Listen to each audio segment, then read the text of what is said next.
டேய், என்னன்னு தான் சொல்லேன்டா. சொல்றேம்மா. எல்லாரும் முன்னாடியும் வச்சு அதை நான் சொல்லியே ஆகணும். அதுவும் சாமி முன்னாடியே சொல்றேன். டேய், அப்படி என்ன உண்மையை தான் மறைச்ச?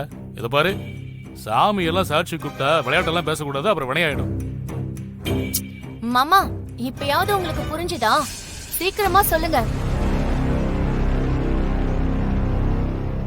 அண்ணே, சீக்கிரம் சொல்லுண்ணே, டென்ஷன் ஆகாத.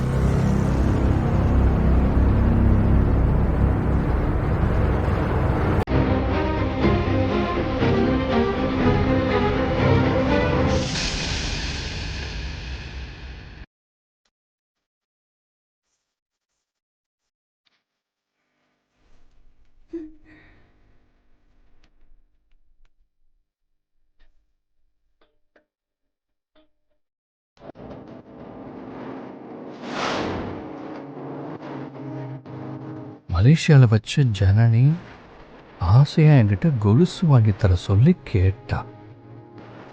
கொலுசா? நான் வாங்கி கொடுத்தேனா இல்லையா தெரியலையே.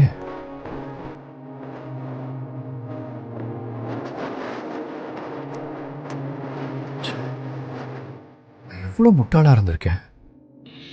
ஒரு கொலுசு கூட நான் வாங்கி கொடுக்கலையா? நாளைக்கு எல்லாரும் முன்னாடியும் வச்சு ஜனனி காதில் நான் கொலுசு போட்டு விடுறேன்.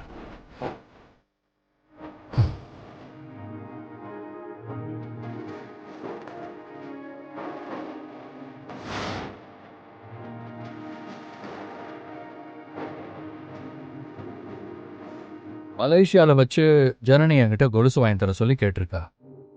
ஆனால் நான் வாங்கி கொடுக்கல. ஜனனியும் அதுக்கப்புறம் என்கிட்ட கொலுசு வாங்கி தர சொல்லி கேட்கவே இல்லை. இப்போதான் அந்த உண்மையை எனக்கு தெரிஞ்சது. என்னடா சொல்ற? இப்பதான் உனக்கு உண்மை தெரிஞ்சதா?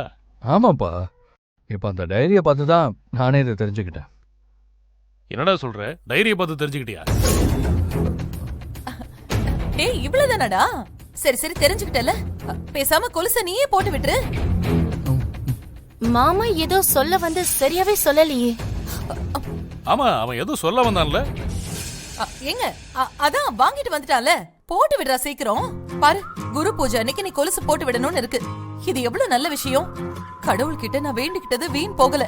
அம்மாடி, வா வா, போட்டு விடுறா. வா வா வா ஜனனி, போட்டு விடுறா.